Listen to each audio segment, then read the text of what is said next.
significa que quando esse anestésico é injetado no tecido, ele vai ter uma dilatação dos meus vasos sanguíneos, tá? E essa dilatação vai aumentar o fluxo sanguíneo dessa região e vai permitir com que o meu anestésico passe numa velocidade de absorção muito mais rápida, né? Ou seja, a gente vai ter aí um tempo anestésico, uma duração de ação diminuída, né? Porque esse fármaco, quando chega na corrente sanguínea, ele vai terminar o efeito dele muito mais rápido.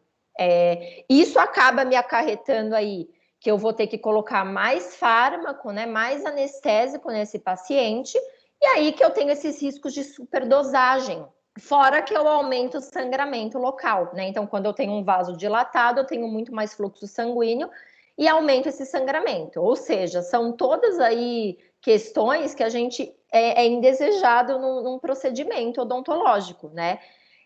Por isso que hoje no Brasil, aí no mundo, a maior parte desses anestésicos locais vão ser adicionados aí com um vasoconstritor. E aí a gente começa a tentar entender um pouco essa relação, então, da base anestésica com o vasoconstritor, tá? O vasoconstritor, o nome já diz, né? Ele vai tentar aí mudar essa característica vasodilatadora que a gente tem no anestésico local. Tá, então, quando eu adiciono esse vasoconstritor, ele vai me permitir uma vasoconstrição, tá? Então, esse vaso sanguíneo que antes dilatava, ele vai diminuir e todas aquelas reações eu vou ter mais lentamente. Então, eu vou diminuir o meu fluxo sanguíneo, consequentemente, eu vou ter uma absorção sistêmica mais lenta, diminuindo assim a toxicidade do meu fármaco, né? Diminuindo aí a necessidade de eu aumentar a quantia de anestésico, e aí eu aumento a duração, aumento a quantidade de anestésico e diminuo o sangramento, né? Então, assim, hoje eu acho que menos, mas a gente já teve por muitos anos uma discussão em relação a isso, né? Se a gente aí usaria vasoconstritores em alguns tipos de paciente, e hoje a gente sabe que por tudo isso aí que a gente está conversando, é extremamente necessário, tá? Mas a gente vai conversando mais para frente, até porque a gente não tem um tipo só de vasoconstritores, tá? Então, quando eu adiciono esse vasoconstritor, a minha ação vasodilatadora é revertida e também há uma isquemia na região importante, diminuindo o sangramento da região.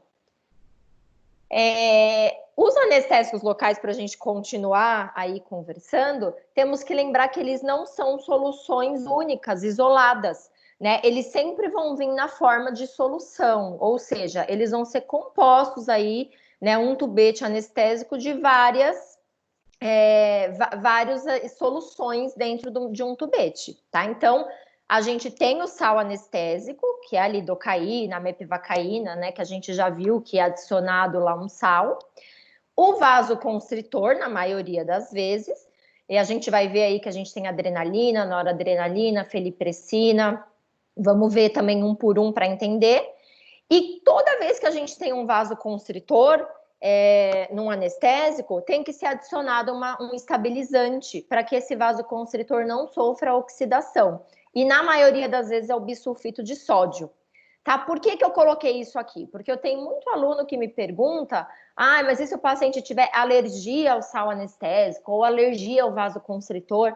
E eu quero atentar que a maioria dos casos de alergia que acontecem não são por conta nem do sal anestésico e nem do vasoconstritor, tá? São muitas vezes pelo estabilizante que a gente encontra dentro desse sal anestésico. Esse estabilizante, né, bisulfito de sódio, ele é principalmente encontrado naqueles vasoconstritores que têm adrenalina, noradrenalina, que são os vasoconstritores adrenérgicos. Então, normalmente é associado aí a esse bisulfito, tá? Ele está aí exatamente para evitar que o oxigênio entre pelo diafragma, né? Essa parte do diafragma do tubete, que é onde a gente vai perfurar com a agulha, ela é semipermeável. Então, aqueles anestésicos que estão lá muito tempo na gaveta, que são um pouco mais antigos, eles têm grande risco de sofrer, né, essa oxidação, e aí acaba causando clinicamente uma ardência maior nesse paciente, porque diminui o pH do fármaco ainda mais. Outra substância que é muito aí associada com reações alérgicas é o metilparabeno. Tá, eu até deixei em asterisco, porque esse tipo de conservante, né, que tem aí a promessa de ter uma ação bactericida, na maioria dos tubetes hoje em dia odontológicos, ele já foi banido.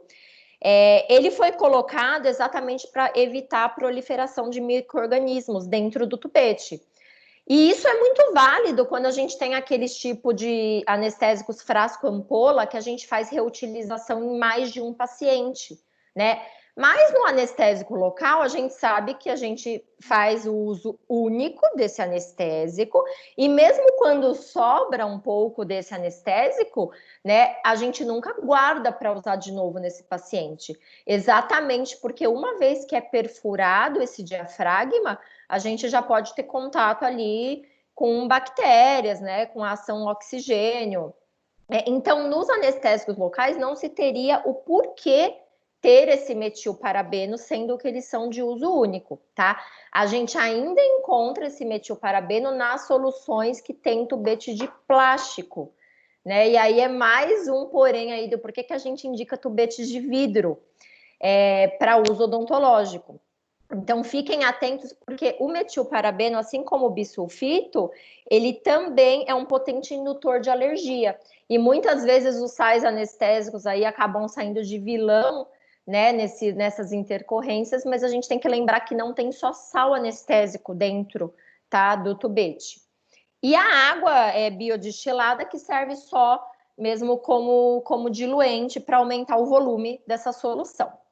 Tá, então, basicamente, é assim que é aquele meu 1,8 de solução que eu tenho dentro de um tubete anestésico. E vamos lá, então, para as nossas bases, aí, para os nossos sais anestésicos, tá?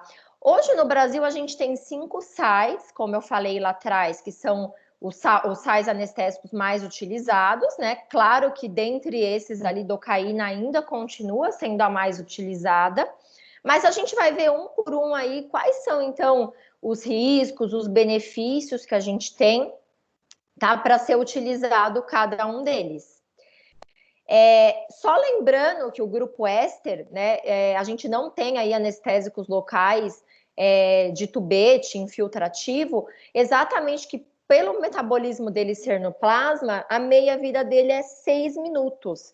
Tá? Então, 6 minutos hoje, imagina 6 minutos de uma anestesia pulpar. Né? A gente não faz quase nenhum procedimento.